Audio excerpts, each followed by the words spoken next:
En manchette aujourd'hui, le CISAT prévoit abolir une quarantaine de ses postes les week-ends en demi-teinte pour les Huskies et les Foreurs. Le TVA Nouvelle Midi commence maintenant.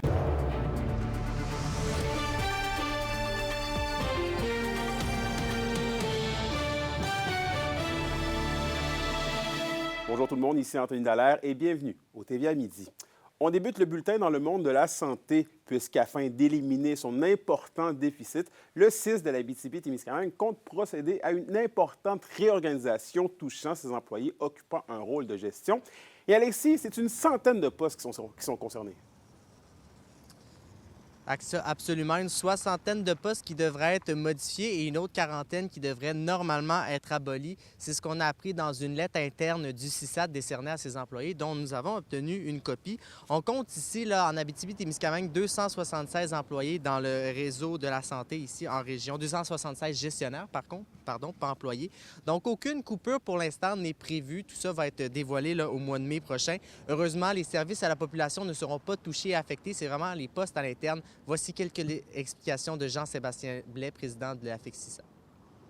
De se regarder dans le miroir et de faire une réorganisation à l'interne, ça devait se faire. On avait vu justement une augmentation de 28 des postes cadres dans les 5 dernières années du côté du CISAT.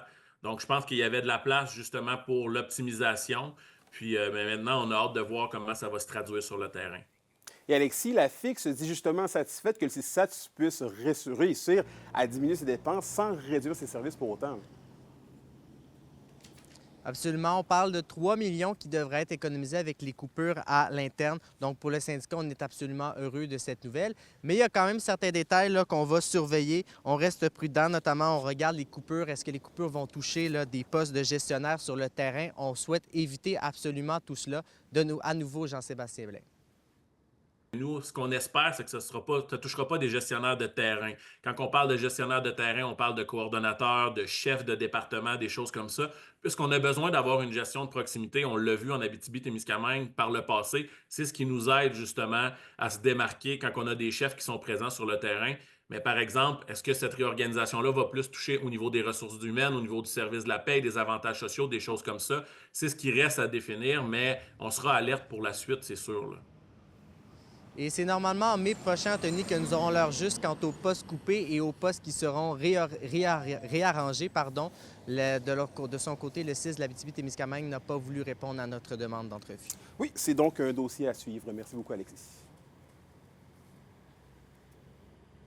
La question du jour TVA, une présentation de Mobilier Bélan qui vous offre depuis plus de 50 ans un service de qualité et un grand choix de matelas mobilier électro au prix compétitif que vous recherchez. Et en lien avec cette réorganisation de postes au CISAT, à la question du jour, on vous demande, avez-vous confiance à la réorganisation des dépenses du Centre intégré de santé et de services sociaux régional? Pour voter et commenter, rendez-vous au tvaabitibi.ca.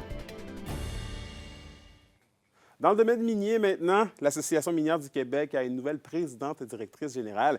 Emmanuelle Toussaint prend donc la relève de José Méthode. La nouvelle PDG a évolué pendant une douzaine d'années dans le milieu de l'électrification des transports et a travaillé pour des organisations de milieu manufacturier. Mme Toussaint planchera sur le développement durable et l'innovation dans le domaine minier afin qu'il réussisse sa transition économique. Et dans la MRC d'Abitibi maintenant, après que le Centre intégré de santé et de services sociaux régional ait commencé cet automne à offrir des places de garde en priorité à son personnel à Amos, c'est maintenant au Centre de services scolaires d'Aricana d'offrir le même service pour ses employés à Barrault. Les détails avec Félix Blaquière.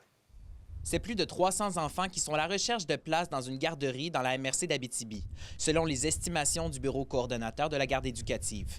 Dans ce contexte difficile, le Centre de services scolaires Aricana a créé 12 places de garde pour les 0 à 5 ans et en priorité pour leurs employés. Les places qu'on a créées avec l'initiative des mini-apprentis répondent avant tout à un besoin de nos employés, prioritairement, qui permettent de concilier le travail et la famille suite à un congé parental. Donc, ça permet une réintégration facile de nos enseignantes dans leur milieu. Cette initiative que nous avons pilotée nous permet de vraiment s'assurer d'une meilleure assiduité de l'ensemble du personnel puisque nous avions différentes situations qui se produisaient en lien avec les absences ou la pénurie de places en garderie. Les petits élans s'inscrivent dans un nouveau modèle que sont les services de garde en communauté. Dans le fond, c'est le ministère qui a ouvert cette nouvelle possibilité-là. Avant, c'était seulement possible d'avoir un service de garde dans la maison où la responsable demeure. Elle ne pouvait même pas louer un appartement et faire un service de garde. Il fallait vraiment que ce soit sa résidence principale. Ils ont décidé d'ouvrir la porte, donc, à des locales qui sont loués ou dans des établissements comme ici. Fait que le processus pour un projet pilote comme ça prend juste un partenaire qui lève la main « Hey, on serait intéressé ». La démarche peut cependant comporter certains défis. On a vécu plusieurs embûches, mais avec le travail collaboratif que nous avons fait avec les partenaires, les différents partenaires, que ce soit la MRC d'Abitibi ou le bureau coordonnateur, on a été capable de surmonter chacune d'entre elles. Les principaux embûches que nous avions eues, c'était de rendre conforme l'ensemble de nos installations, puisque les normes du ministère de la Famille ou du ministère de l'Éducation diffèrent également. Donc, c'était vraiment de rendre vraiment sécuritaire, au final, pour les enfants, le local. Mais Mme Nollet affirme que le processus est relativement simple malgré tout, d'autant plus qu'en pleine pénurie d'éducatrices, Mme Nollet remarque que le modèle est attrayant pour certaines d'entre elles. C'est sûr que c'est toujours un enjeu, sont très rares et précieuses, là, les éducatrices, mais ça reste que pour des projets en communauté comme ça, des fois, il y a des éducatrices qui aiment moins ça en installation ou des personnes qui aimeraient être responsables en service de garde en milieu familial, mais qui ne peuvent pas dans leur domicile. Fait que ça ouvre quand même la porte à un autre type de service de garde un petit peu. Fait qu'on a quand même certaines personnes qui sont intéressées spécifiquement pour ça. Dans les prochains mois, 12 places supplémentaires verront le jour en priorité pour les employés du CSS d'Arikana dans le secteur d'Amos. Félix Blaquière, RNC Nouvelles, Barraute. Et au Témiscamingue, maintenant, la Chambre de commerce Témis-Accord est officiellement relancée. Un nouveau conseil d'administration a été formé récemment avec à sa tête les coprésidentes Véronique Girard et Carrie Bernèche. À l'automne dernier, des entrepreneurs du Témiscamingue tentaient de reformer une équipe administrative afin de représenter leurs intérêts. En tout, la Chambre de commerce Témis-Accord compte 9 nouveaux administrateurs et une directrice générale. Le nouveau conseil d'administration planche désormais sur le recrutement d'entreprises prêtes à se joindre comme membres. Il y a un lac à l'épaule qui va se faire le 26 janvier avec les membres du conseil d'administration, justement pour être capable de positionner qu'est-ce qu'on veut comme activité, c'est quoi notre plan d'action pour la prochaine année. Déjà, à partir de la semaine prochaine, on va commencer à solliciter les entreprises pour aller chercher des membres parce que c'est important. Si on veut représenter les membres, il faut avoir des membres à représenter. Et c'est quelque chose aussi qu'on veut faire dans les prochains jours, semaines, de faire des sondages, à savoir qu'est-ce que les membres s'attendent de leur chambre de commerce, qu'est-ce qu'ils veulent avoir, qu'est-ce qu'ils veulent qu'on organise. Donc, parce qu'on entend souvent, la chambre de commerce, à quoi elle sert? Est-ce que c'est utile? Est-ce qu'on en a besoin? Et là, on veut savoir qu'est-ce que les gens voudraient. Il n'y a pas de petites entreprises, il y a des entreprises. Donc, que les gens soient massothérapeutes, coiffeurs ou les plus grandes industries qu'on a, ou même aussi les fermes, les agriculteurs, tout le monde peut faire partie d'une chambre de commerce. Ça, pour moi, c'est important d'être inclusif et d'être rassembleur. Et au culturel, si vous avez toujours rêvé d'apprendre à danser la gigue, eh bien, votre rêve peut se réaliser aujourd'hui. Vous êtes invité à essayer la gigue gratuitement à Val-d'Or avec le Club Gigus. Le cours gratuit a lieu ce soir à 19h40 au Centre de musique et de danse de Val-d'Or. Réservez votre place par courriel à coordo@clubgigus.com. Et au sport, après un match aux allures de série éliminatoire, les Huskies font pâle figure devant la pire équipe de la Ligue. En effet, les Huskies se sont inclinés 5-3 face aux Olympiques de Gatineau dans la fin d'une série de 2 matchs à domicile dimanche. Avec 2 points chacun, Isa Parent et Taos Jordan des Olympiques ont été l'épine dans le pied de la meute. C'est peut-être aussi la fatigue qui a pesé dans la balance alors que la veille, la troupe de Steve Hartley s'était frottée aux Wildcats de Moncton, la meilleure équipe du circuit. Dans un match chaudement disputé jusqu'à la dernière minute, les Huskies ont su s'imposer par la marque de 6-5. C'est le petit Suisse Lars Stenner qui est venu fermer les livres en inscrivant le but gagnant à 10 minutes 37 secondes de la 3e période.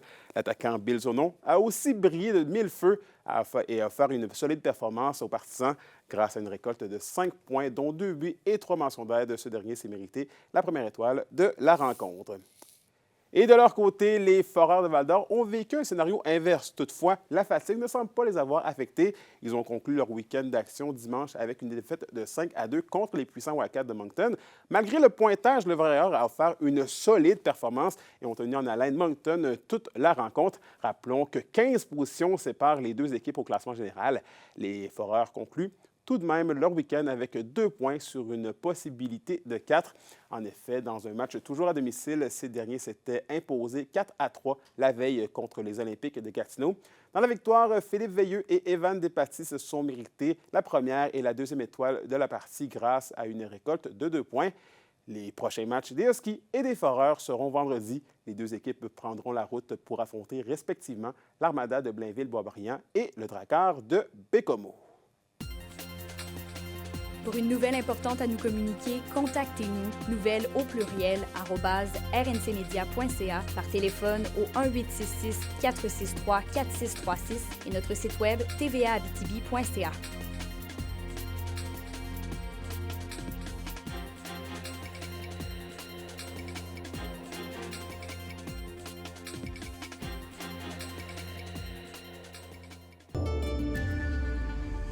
Et à la météo de l'Abitibi-Témiscamingue pour aujourd'hui, c'est de la neige intermittente pour tous les secteurs. Maximum de -5 degrés Celsius pour l'Abitibi et de -3 degrés Celsius pour le Témiscamingue. Pour ce soir et cette nuit, on prévoit toujours de la neige intermittente avec des minimums entre -10 degrés Celsius et de -9 degrés Celsius. Et voilà, merci d'avoir été des nôtres ce midi. N'oubliez pas que TVA Abitibi-Témiscamingue est sur YouTube, X et Blue Sky si vous voulez aller voir ou même revoir les reportages et bulletins de nos collègues. Sur ce, je vous souhaite de passer une très belle journée et on se retrouve au TVA à 18h pour la suite des choses. D'ici là, prenez soin de vous.